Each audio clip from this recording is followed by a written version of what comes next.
성부와 성자와 성령의 이름으로 말씀을 나눕니다. 벌써 1월이 지나고 2월 첫날을 맞이했습니다. 매서운 추위 속에서도 주님의 품 안에서 평안하셨는지요? 네. 다음 주 수요일이면 입춘입니다. 얼어붙은 땅 밑에서 생명의 온기가 꿈틀대듯 오늘 이 예배를 통해 여러분의 영혼에도 하나님의 따스한 사랑이 봄볕처럼 스며들기를 기원합니다. 새해 세우신 목표, 계획이나 다짐은 잘 지키고 계신지요? 작심 3일이죠? 근데 낙심하지 마십시오. 우리 하나님은 언제나 오늘 다시 시작할 용기를 주시는 분이십니다. 오늘부터 다시 시작하시고 3일마다 결단하시면 됩니다. 2026년 우리 모두의 공동 목표가 있죠? 뭘까요? 모두 주보 1면을 보시기 바랍니다. 거기에 2026년 서울교구 표어와 우리 주교자 성당 표어가 있습니다. 함께 읽어보도록 하겠습니다. 서울교구 표어부터 읽겠습니다. 시작. 하나님 나라를 살아가는 사랑의 공동체. 그 다음에 주교자 성당 표어 시작. 믿음의 100년, 희망의 미래로. 이 표어가 단순한 구호가 아니라 여러분의 기도와 참여로 성취되는 2026년이 되기를 바랍니다. 오늘은 주님의 봉헌 축일 의향으로 이 감사 성찬 예배를 봉헌하고 있습니다. 교회력으로는 내일이죠. 그렇지만 신앙적으로 아주 중요한 의미가 있기 때문에 가까운 주일로 옮겨서 축일을 지킵니다.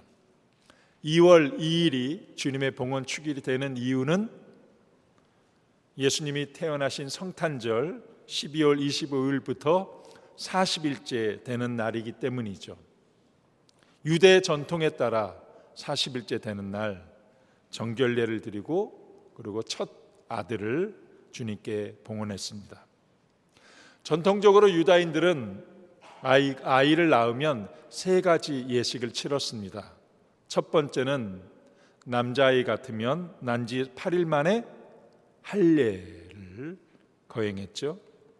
오늘 복음 바로 앞에 그 장면이 나옵니다.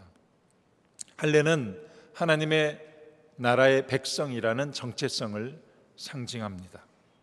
두 번째 그들이 지킨 예식은 첫 아들이나 동물의 첫 배를 하나님께 봉헌하는 예식입니다. 이는 하나님께서 이스라엘을 이집트의 노예 생활로부터 구원하실 때 이집트의 첫 배들을 죽이시고 구원의 역사를 이루신 것을 기억하도록 하는 예식이죠. 근데 여기서 첫 번째 것을 드린다는 의미는 나머지 모든 것도 다 하나님의 것이라는 믿음의 고백입니다. 그리고 세 번째 예식은 아이를 낳은 산모가 부정을 씻는 예식을 갖는 것인데 남자아이가 낳으면 40일째 되는 날, 그리고 여자아이를 낳으면 80일 후에 정결 예식을 가졌습니다. 산후조리 후에 공동체와 일상으로 복귀하는 절차입니다. 그런데 의문이 들죠. 왜 남자는 40일이고 여자는 80일이야? 여기도 남존여비가 있는 걸까? 근데 아마도 여성 차별의 문화 속에서 여성의 몸과 마음을 보호하려는 하나님의 배려로 이해합니다. 이스라엘 부모들, 모든 부모들, 오늘 성경에 나온 요셉과 마리아처럼 이 3가지 예식을 다 지켰습니다.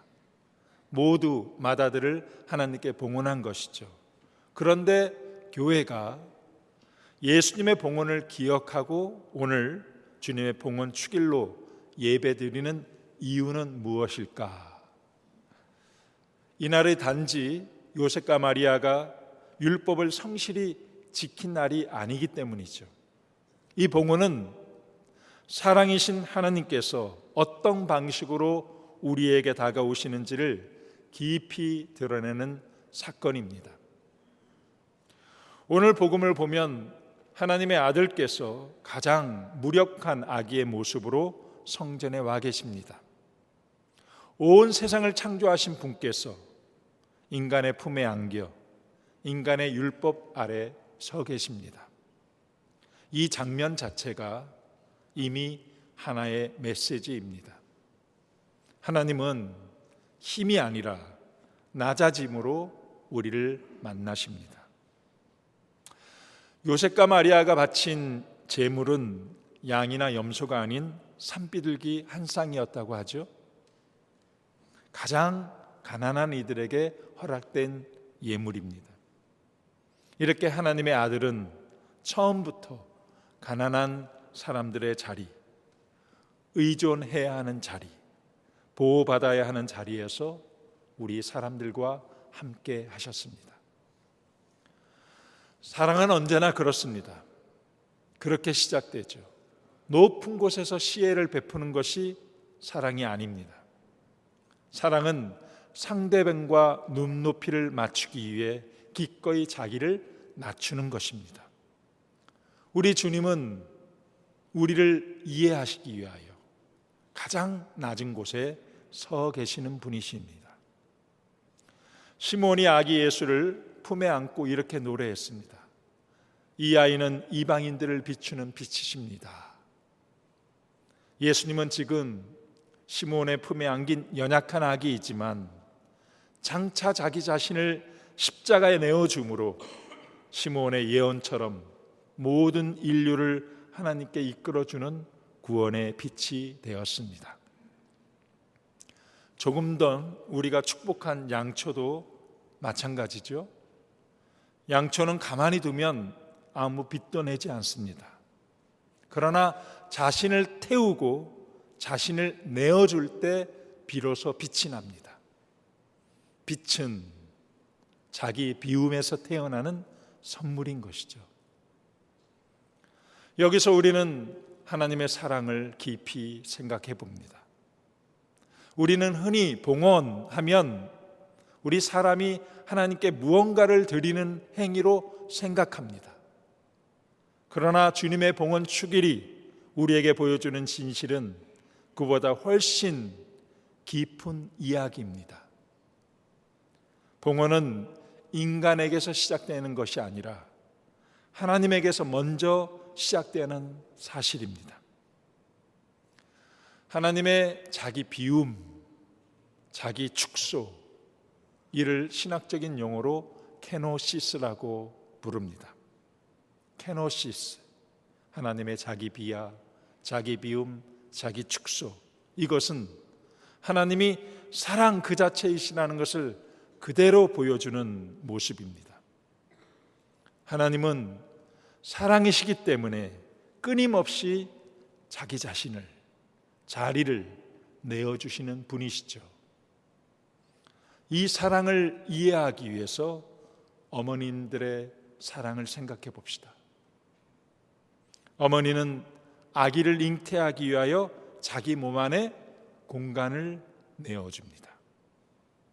그 공간은 저절로 생기지 않습니다. 불편함과 두려움, 삶의 리듬이 바뀌는 감내 속에 세워지는 자리입니다. 해산의 고통을 치러 아기를 세상에 내어놓은 뒤에도 어머님의 비움은 끝나지 않습니다. 잠을 내어주고 시간을 내어주고 자기 인생의 중심을 아기에게 내어줍니다. 그런데 어머님은 이 모든 비움을 고통이라고 말하지 않고 사랑이라고 말합니다. 왜냐하면 그 비움이 아기의 생명이 되고 아기의 웃음이 되고 아기의 풍성한 삶이 되기 때문입니다. 하나님의 창조도 그러했습니다. 하나님은 세상을 창조하시며 모든 것을 당신으로 덮어버리지 않으셨습니다.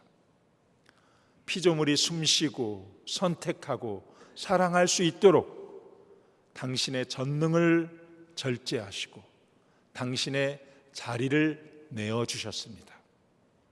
그래서 창조는 이미 하나님의 첫 번째 케노시스, 자기 비움, 첫 번째 봉헌이셨습니다. 그 사랑이 이어서 성육신으로 드러났습니다. 하나님은 멀리 계신 분으로 남지 않으시고 연약한 아기의 몸을 입고 우리 가운데로 들어오셨죠. 성탄, 구주할례, 공연, 그리고 오늘의 주님의 봉헌, 이렇듯 전능하신 분이 의존적인 존재가 되셨고 말씀은 침묵 속에서 자라나셨습니다. 그래서 오늘 서신 이독서는 말합니다. 그분은 죄인된 우리를 부끄러워하지 않으시고 우리와 같은 형제 자매가 되기를 기꺼이 선택하셨다고 말입니다. 하나님은 인간의 고통을 멀리서 바라보시는 분이 아니라 고통받는 인간이 되심으로 우리와 끝까지 함께 하십니다. 그리고 그 사랑은 마침내 십자가에서 완성되었습니다. 하나님은 아들 안에서 자신의 전부를 내어주셨죠. 십자가는 패배가 아니라 끝까지 비워진 사랑의 자리이며 케노시스, 하나님의 자기의 비움이 가장 선명하게 드러나는 순간입니다. 그러므로 창조와 성육신과 십자가는 서로 다른 이야기가 아니라 하나의 사랑, 하나의 자기 비움, 하나의 봉헌입니다. 오늘 성전에 봉헌된 아기 예수는 우연한 경건의 장면이 아니라 창조에서 시작되어 십자가로 완성될 하나님의 사랑이 우리 앞에 드러나는 하나님의 계시의 순간이죠. 오늘 우리는 11조 서약 봉헌 기도를 드리게 됩니다. 이 봉헌은 하나님께 부족한 것을 채워드리는 행위이거나 우리의 의무가 아닙니다. 이미 이 세상과 우리의 삶은 모두 하나님의 것이죠. 우리가 드리는 서약은 나를 위해 전부를 내어주신 그 크신 하나님의 사랑에 대한 우리의 겸손한 응답입니다. 주님께서 저를 위해 당신의 생명을 내어주셨으니 저도 제게 허락된 시간과 물질과 재능을 주님의 뜻을 위해서 사용하겠습니다. 이 고백이 오늘 우리가 드릴 수 있는 가장 향기로운 봉헌입니다. 2026년 한 해 우리가 주님께 봉헌하는 것들은 결코 사라지지 않습니다. 하나님의 손길 안에서 더 많은 생명을 살리는 기적의 씨앗이 될 것입니다. 사랑하는 성도 여러분, 하나님의 봉헌은 우리를 가난하게 만드는 것이 아니라 우리를 참된 풍성함으로 초대하는 사랑의 초대장입니다. 오늘 여러분의 가슴 속에 축복받은 촛불 하나를 품고 돌아가십시오.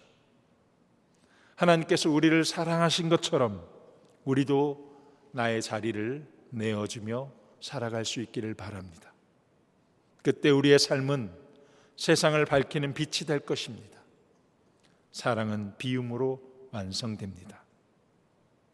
여러분의 삶이 하나님께 드려지는 거룩한 산 제물이 되기를, 그리하여 여러분이 머무는 곳마다 주님의 사랑이 꽃피기를 주님의 이름으로 간절히 축원합니다. 성부와 성자와 성령의 이름으로 말씀을 나누었습니다.